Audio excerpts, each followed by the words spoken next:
તમને કહું છું હવે તો કેરીની સીઝન આવી, હવે તો કેરી લઈ ગયો. રંભા તને હાસુ કહો, અત્યારે હજી કેરી નો લેવાય, કેરીમાં ઇન્જેક્શન મારેલા હોય. તમારે લઈને જ દે એમ કહી ગયો ને, સાનું મને ઇન્જેક્શન મારું ને ઓલું મારું ને બાનું હું કામે ગયો છો? હા તો ટૂંકમાં સમજી જતી હોય તો અત્યારે મારા પાસે પૈસા નથી કેરી ખાવાના, તાર ભાઈ ની ન્યા ખાતાય જા. હું કરો છો, લઈ ગયો ને. રંભા મારી પાસે પૈસા છે પણ અત્યારે કેરી નો ખવાય, ઇન્જેક્શન મારેલા હોય, તું પણ સમજ ને હો પાછી. વાંદરીને એમ કે ને કેરી નથી ખવડાવી, પૈસા છે બધુંય છે તો એમ કેતો નથી કેરી નથી ખવડાવી. તમારી પાસે તો આવું જ હોય. બાજુવાળા ભાઈ ઓલા ભાવેશભાઈ નથી એને કેરી ખાધી ને તો કાલ ઝારા થઈ ગયા બોલ, એટલે અત્યારે કેરી નો ખવાય, ઇન્જેક્શન મારેલા હોય એમ હું તને કહું છું. ભલે ધારા થઈ ગઈ તો બે ત્રણ વાર જતાય છે, એમાં તમારે શું છે? તમે છે ને કેરી લેતાય જો, મને કાઈ નહીં. નહીં, હું 2 મહિના પછી કેરી લેતા આવી, હું કેરી આજે નહીં લેતા હું કાલે નહીં લેતા હું. હાય હું જાઉં છું બજારે, કઈ મગાવવાનું છે? કાઈ નથી મગાવું. કાઈ વાંધો નહીં, કેરી તો નહીં જ આવે હો નાખમાં. મને ખબર છે કે વાંદરીનો કેરી તો નહીં જ લઈ દે, મારે પણ વિચારવું જોઈએ કેરી ખાધા વગર કેમ રહેવાય. ઉનાળામાં ખાવાનું ન આપે ને તો આ છે પણ કેરી તો જોશે જ. મને લાગે છે કે મારે મારા ભાઈની ઘરે જ જવું જોઈએ. મિત્રો બાજુવાળો ભાવેશભાઈ હું જ છું, મને જ ઝારા થઈ ગયા, કેરી લેવાય નહીં ખરેખર, અત્યારે ઇન્જેક્શન મારેલી આવે. તમે કેરી લ્યો ને તો ધ્યાનથી લઈ જાઓ કે મારી સંડાસમાં બેહવું જોઈએ. રાહુલ ક્યાં રોકાઈ ગયો છે, હજી બેહવા ન આવ્યો? ઓલા પાસે બેહવા જાવું છે પણ રંભાની લપમાં મોડું થઈ ગયું. ક્યાં જા રાહુલ? ગામમાં બેહવા જાવ છું, આવું છે તમારે? હાલ હાલ ગામમાં બેહતા આવે. આજ કેમ બાયુ દેખાતી નથી, નકર તો આવી જાય અહીંયા. ઓલી કોણ છે? રંભા જેવું જ લાગે છે. હા રંભા છે. લે લે આલે તું એકલી જ બેઠી છો એલી? અહીંયા તો આજ પછી તને વાત કરું.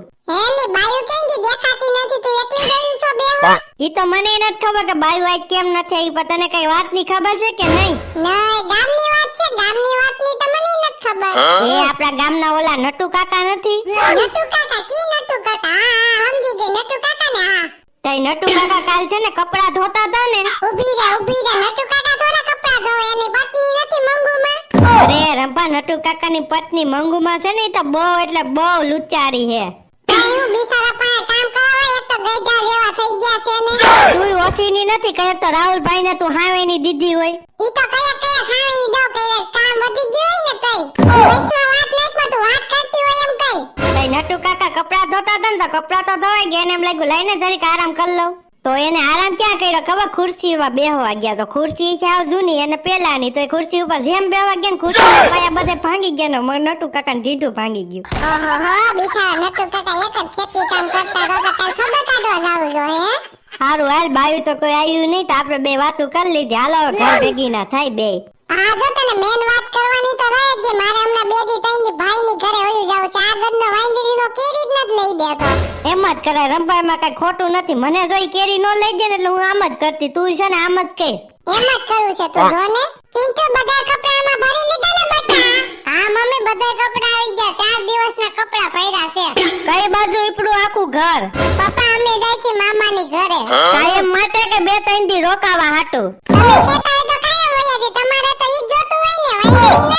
ના ના હું તો મજાક કરું છું, કેરી ખાવા જાવ છો ને? જાવ જાવ તમ તારે. તમારા બાને કીધું તમારા રોટલા કરી દેવું, 4 દી આટલું જાવ છું મારા ભાઈની ઘરે. હા તે વાંધો નહીં, ધ્યાનથી રાખજો. બોલો ને જીજાજી, હું મારી બેન ની રોકાવા આવે છે તો ભલે ના આવે, અમે કેરીનું બોક્સ લીધું છે, ફોન તમને કરવાનો જ હતો કે મારી બેન ને મોકલો.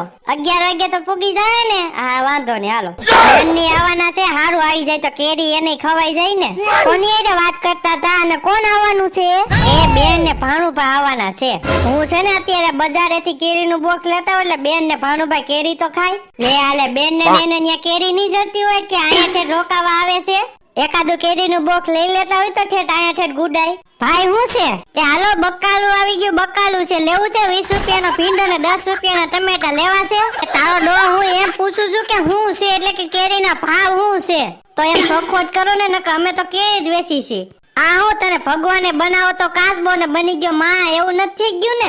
ભાઈ તમે સાનું બનાવ્યો ને, તમને કેટલા કિલો કેરી લેવી છે ઈ કયો? એ 5 કિલો લેવી છે, 5 કિલોનું એક બોક્સ આવી જાય. હા અમારી પાસે 5-5 કિલોના જ બોક્સ છે કેરીના, એક બોક્સ ના 500 રૂપિયા છે. બોલો જોતી હોય તો લઈ જાવ. હા તો વાંધો નહીં, એક બોક્સ આપી દો. મારી ઢણે હજી નો આવી, પણ ક્યાંથી આવે? મોડી ઉઠી છે પછી આવી છે, એને તો રાંધવાની કઈ ઉપાધિ નથી, રાંધવાનું તો મારે જ છે. હા આવી ગયા બેન ને ભાણુભા બે. જય શ્રી કૃષ્ણ. જય શ્રી કૃષ્ણ, જય શ્રી કૃષ્ણ. ઓય ભાણિયો તો જો મોટો થઈ ગયો. કેમ ગયો મારો તમારો ભાઈ? એ ઈ ગયા છે તમારે શું ખાવું તું આ ખાવા હાટુ ગુડાણા છો ને એટલે ઈ લેવા ગયા છે એ તમારો ભાઈ કેરી લેવા ગયો છે બેન તમારું બેગ લેવું મૂકી દે હાલો આપણે પૂરી ને એવું બનાવી નાખી ક્યાં છે ને કેરી આવી જાય પછી કેરીનો રસ કાઢી નાખશું મારી કઈ દુખી ગયો ન્યાથી ઠેઠ કેરીનું બોક્સ ઉપાડ્યું બહુ એટલે બહુ આઘું છે હો ઘર પણ લે આલે ભાઈ તો આવી ગયો. જય શ્રી કૃષ્ણ. એ ઊભી રહી જો બોક્સ ને ઉતારી લો બહુ એટલે બહુ વજન છે માન વાળી ગીતે ફૂગાણું હાય એ જય શ્રી કૃષ્ણ બેન તારા ભાભી ક્યાં ગયા ઈ ગયા બાજુમાંથી પૂરીનું મશીન લેવા. એવું છે એમને ભાનુભાઈ ક્યાં ગયો ઈ ટીવી જોવે છે.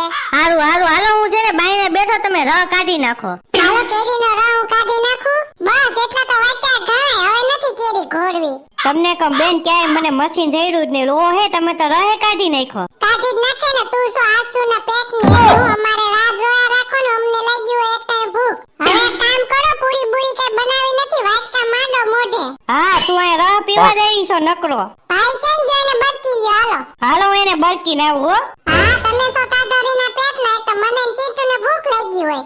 લે બેન ખાવાનું બની ગયું ખાવામાં તો ખાલી ટાઢો રસ છે પૂરી તો ન બનાવી ભાભીએ કારણ કે કઈ જઈરું જ નહીં મશીન. ઈ તારી ભાભી નું કામ જ આવું હોય હાલ આ બોક્સ સાઈડ માં મૂકી દઉં ને હું બેહી જાઉં અરે ભાઈ તું રસ તો પીતો થા.